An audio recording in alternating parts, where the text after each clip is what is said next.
వి gold trusted gold buyers తాకట్టులో ఉన్న మీ బంగారాన్ని విడిపించి ఈ రోజు ఉన్న మార్కెట్ ధరకే కొనబడును.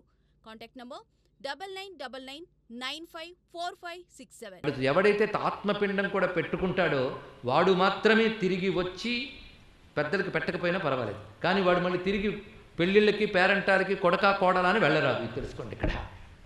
అలాగ మనం తిరిగి వెళ్ళినటువంటి వాళ్ళు బదరీ కేదార తీర్థాల్లో పెట్టుకుంటే ఆత్మపిండంతో కూడా పెట్టుకుంటే వాళ్ళు మాత్రమే తర్వాత ఆబ్దికాలు చెయ్యక్కర్లేదు. కానీ మేము బదరీలో పెట్టేసి వచ్చాం కనుక మానేసామంటే అది మహాదోషం అవుతుంది. తెలుసుకోండి ఇక్కడ.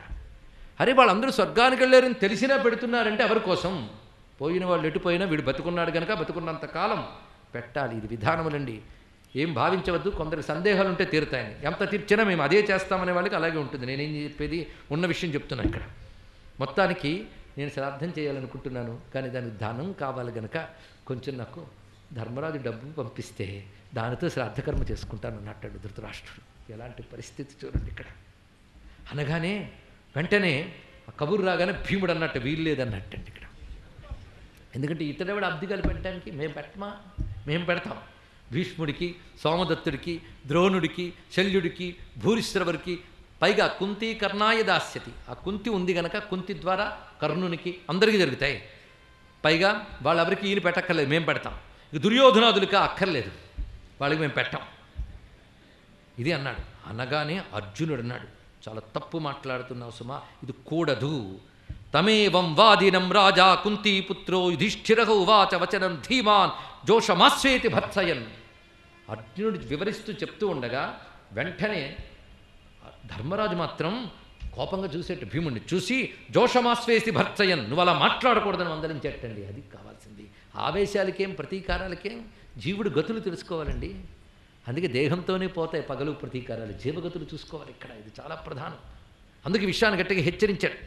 అప్పుడు అర్జునుడు, భీమా నువ్వు నాకు అన్నవి కనుక పూజ్యుడు కనుక చెప్తున్నాను విను. రాజర్షి ధృతరాష్ట్రస్తు సర్వదా మానమర్గతి. రాజర్షి అని ధృతరాష్ట్రుడు మనం ఎప్పుడు గౌరవించాలి తప్ప అతడు చేసిన అపరాధాలని మనం స్మరిస్తే మనకు పాపం.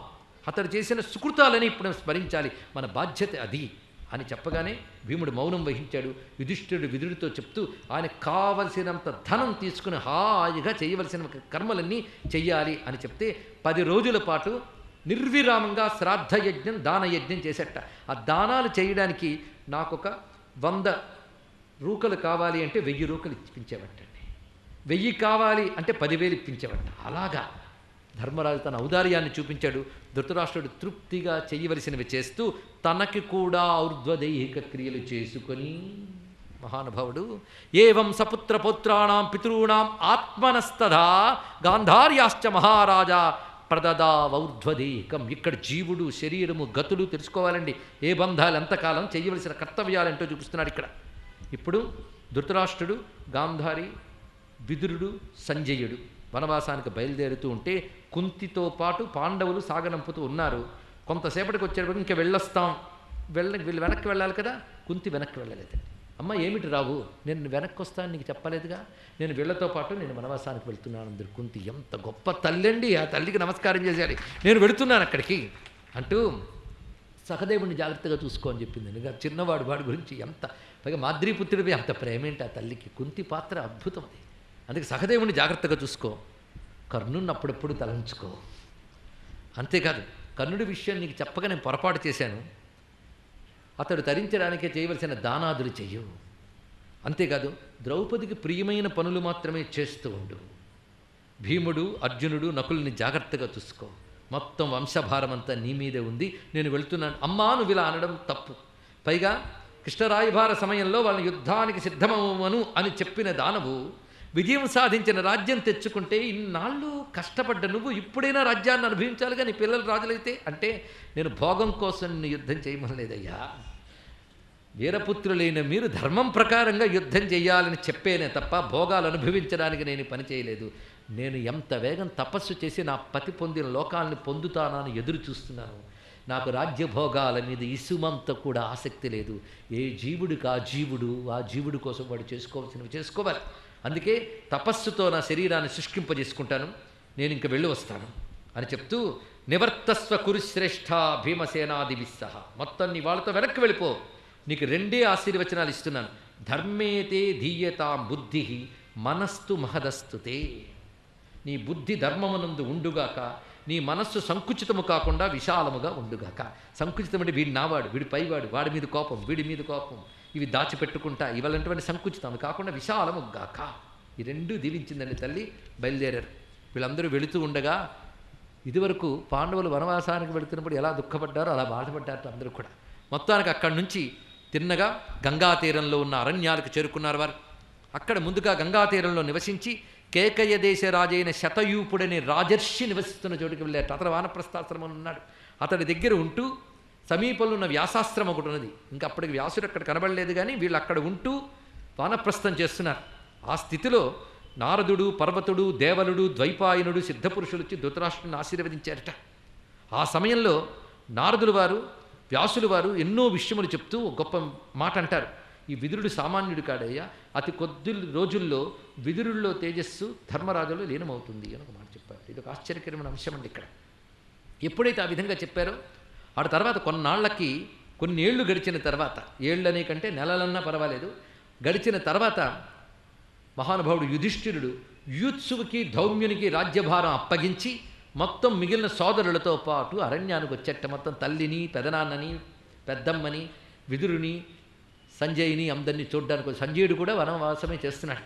అక్కడికి రాగానే వాళ్ళని చూసి ధృతరాష్ట్రుడు చాలా సంతోషించాడు. పైగా అప్పటికి కృషించి ఉన్నట్ట ధృతరాష్ట్రుడు తపస్సులతో. అంటూ వాళ్ళందరికీ నమస్కారం చేసుకున్నాక మాట్లాడుతూ, ఇంతకు విదురుడు ఎక్కడున్నాడు? విదురుడు కనబడలేదండి అక్కడ. విదురుడా ఎప్పుడూ తపస్సులో తిరుగుతుంటారు, ఒక్కొక్కరు ఒక్కొక్క చోట.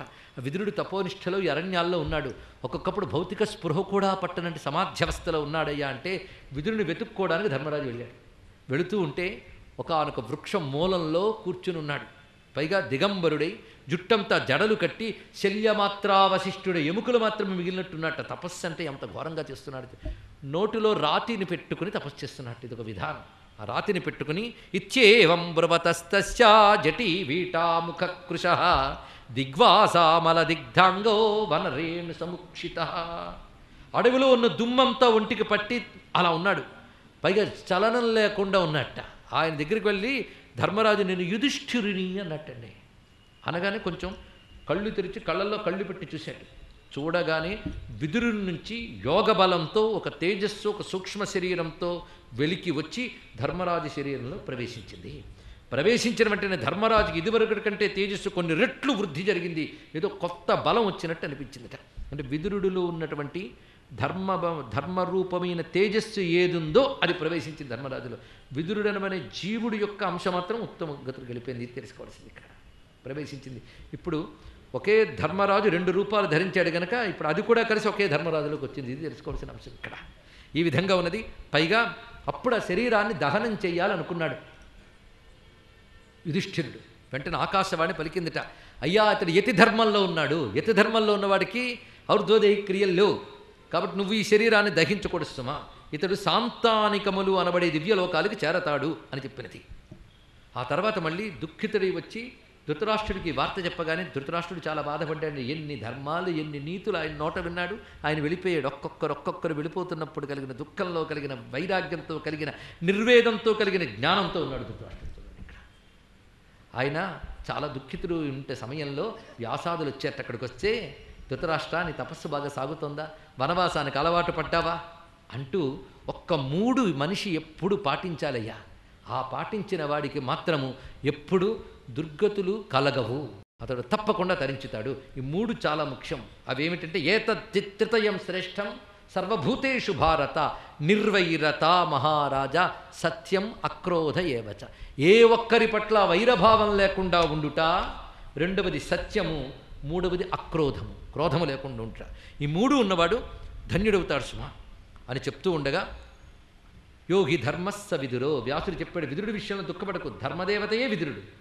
ఆ విదురుడు యొక్క జీవుడు మళ్ళీ తరించిపోయాడు. తన యొక్క ధార్మికమైన తేజస్సుని ధర్మరాజులో ప్రవేశింపజేశాడు. అనగానే ధృతరాష్ట్రుడు వ్యాసుడిని, నారదుడిని కోరుకుంటున్నాడు, ఓ వ్యాస భగవానుడా, నువ్వు తపస్సుతో లేని లోకాలు కూడా సృష్టించగలవే, అంత శక్తి గలవాడువు. నిన్నొక్కటి అడుగుతున్నాను, ఈ రాజులందరూ లోకాంతరములు పొందారన్నారే, వాళ్ళు ఇప్పుడు ఎక్కడున్నారు, ఏ లోకాలకు వెళ్ళారో నాకు చూపించగలరా అని.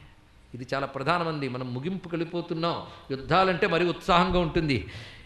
ఇది లోపల అజ్ఞానాన్ని నిర్మూలించడానికి జరుగుతున్న జ్ఞానయుద్ధం. ఇప్పుడు ఇంకా జాగ్రత్తగా ఉండాలి ఇక్కడ. ఇవి శ్రద్ధ. ఈ ప్రధానమైన అంశాలు తెలుసుకోవాల్సినవి విషయాలు ఉన్నాయి ఇక్కడ.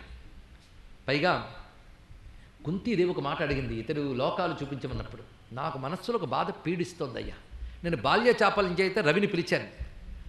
ఆ సూర్యుడు వచ్చాక అమాయకంగా నాకేమీ తెలియదు అన్నప్పటికీ సంతానాన్ని పొందాను.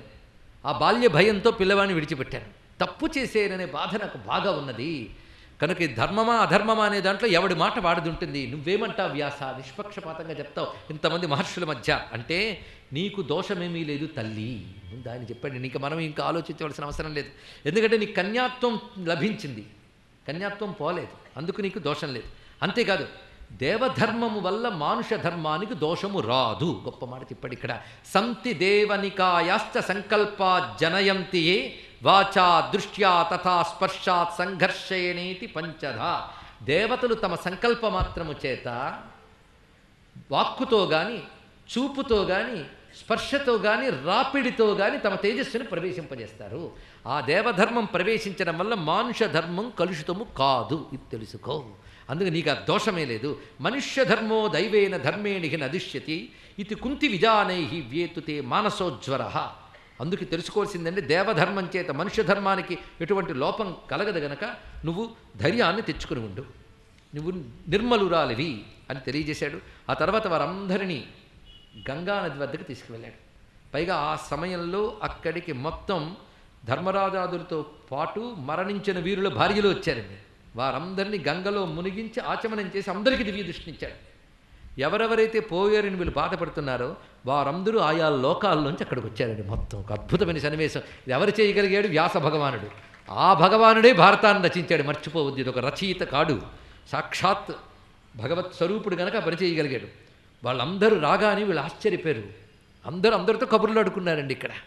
ఇది అయిన తర్వాత వెంటనే దృశ్యం మళ్ళీ వెళ్ళిపోయింది. అప్పుడు అన్నట్ట, చూసారా ఎవడు పోడు, ఏదో రూపంతో ఎక్కడో ఉంటాడు. తెలుసుకున్నారు కనుక